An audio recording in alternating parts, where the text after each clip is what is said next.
Bonjour Raphaël Audouard. Bonjour. Alors, un nouveau scandale de corruption touche le Parlement européen. Est-ce que vous pouvez nous en dire Tout plus? à fait, les enquêteurs ont découvert un vaste réseau de corruption lié à l'entreprise chinoise Huawei, entreprise de télécommunications et d'informatique chinoise.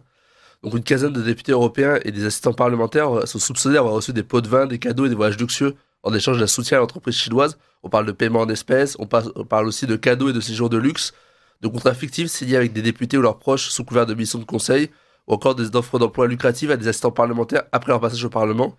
Les faits auraient eu lieu entre 2021 et aujourd'hui, et cela a conduit à des arrestations et à des perquisitions. Donc ce nouveau scandale éclabousse le géant chinois Huawei, qui est désormais accusé de corruption. Et quelles sont les accusations justement contre Huawei, Raphaël Audouard? Huawei est accusé d'avoir corrompu des eurodéputés pour alléger la régulation européenne sur les entreprises chinoises, et notamment concernant la 5G, et pour influencer les politiques technologiques de l'Union européenne en matière de télécommunications et de cybersécurité. Donc des paiements et des avantages en nature auraient été offerts en échange de rapports et d'amendements favorables à l'entreprise chinoise. Certains parlementaires auraient aussi tenté de freiner les décisions visant à exclure Huawei des infrastructures critiques européennes. Des amendements auraient même été rédigés directement par des employés de Huawei et ensuite auraient été déposés au Parlement européen par des députés. Et Huawei aurait aussi infiltré des groupes de lobbying proches du Parlement européen.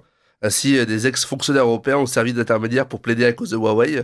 Voilà, donc on a eu d'ailleurs des arrestations de lobbyistes pour corruption, faux et usage de faux, blanchiment et organisation criminelle. Ah oui, effectivement. Et où en est l'enquête? Donc là, l'enquête est assez avancée. On peut vraiment, là, on n'est pas juste au début de l'enquête. On peut vraiment être sûr qu'il y a vraiment un souci et qu'il y a vraiment un réseau de corruption qui a été dévoilé, puisque 21 perquisitions ont eu lieu dans les locaux du Parlement européen, dans les domiciles d'assistants parlementaires et de lobbyistes. Des documents confidentiels, des emails et des preuves de transfert d'argent ont été saisis. D'ailleurs, le Parlement européen, en réaction, a interdit l'accès à Huawei à ses locaux et suspendu un certain nombre de badges d'accréditation de ses représentants. Des eurodéputés ont été suspendus de leurs fonctions au sein de certaines commissions et des badges d'accès au Parlement ont été désactivés.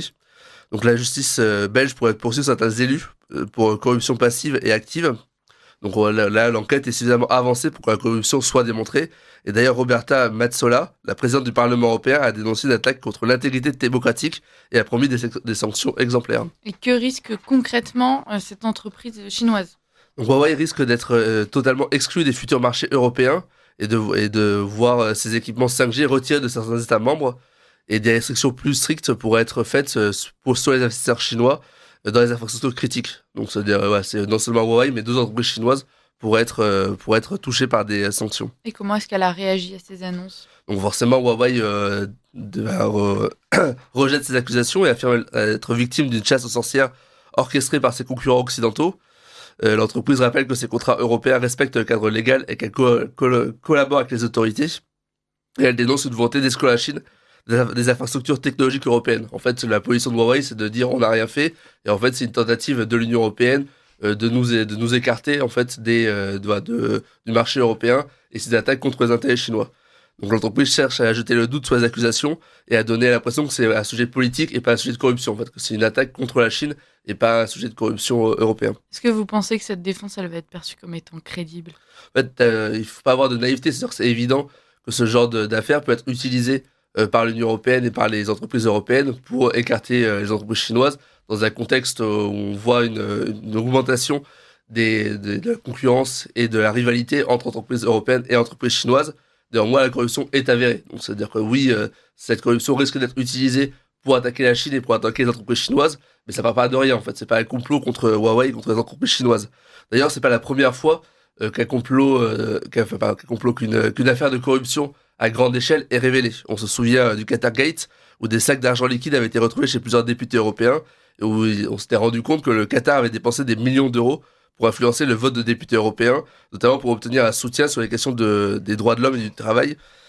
Et ce réseau de corruption avait touché énormément de députés européens, et dont la vice-présidente du Parlement européen. Donc ce problème de corruption qui touche le Parlement européen va bien au-delà de la question de la Chine et de sa rivalité avec l'Europe.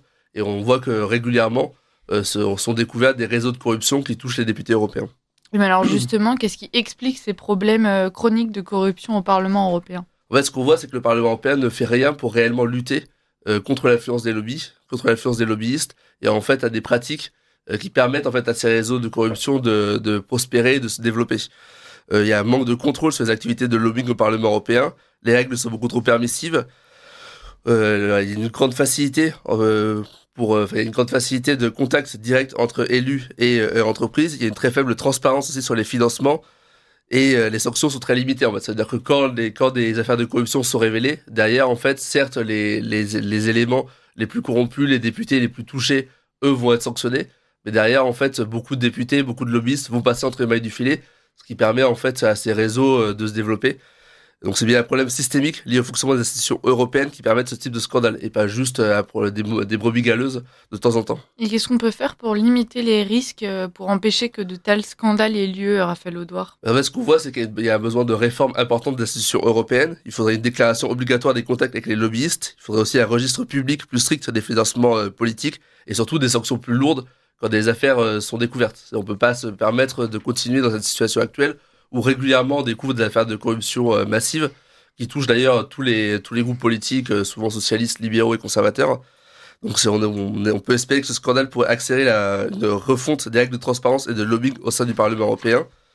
Et par ailleurs, au-delà de cette question de la corruption, cette affaire de corruption entre des députés européens et un géant technologique chinois soulève la question de la dépendance technologique de l'Europe à la Chine. Et on espère que ça pourrait entraîner un renforcement des régulations sur les entreprises étrangères, notamment chinoises. Reste à savoir si des sanctions exemplaires seront appliquées ou si cette affaire va juste se solder par une condamnation des éléments les plus corrompus, mais où au final, ça va juste, on va avoir une continuation de ces politiques et de ces affaires de corruption dans la durée.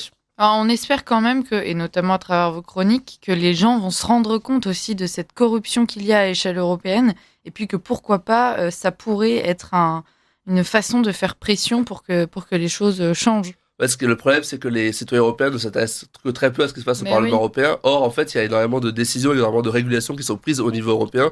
Et ça aussi qui appelle à la corruption. En fait. C'est-à-dire que il y a beaucoup moins de vérifications. Les citoyens européens s'intéressent beaucoup moins à ce qui se passe au Parlement européen. Et donc, ces affaires de corruption peuvent se multiplier.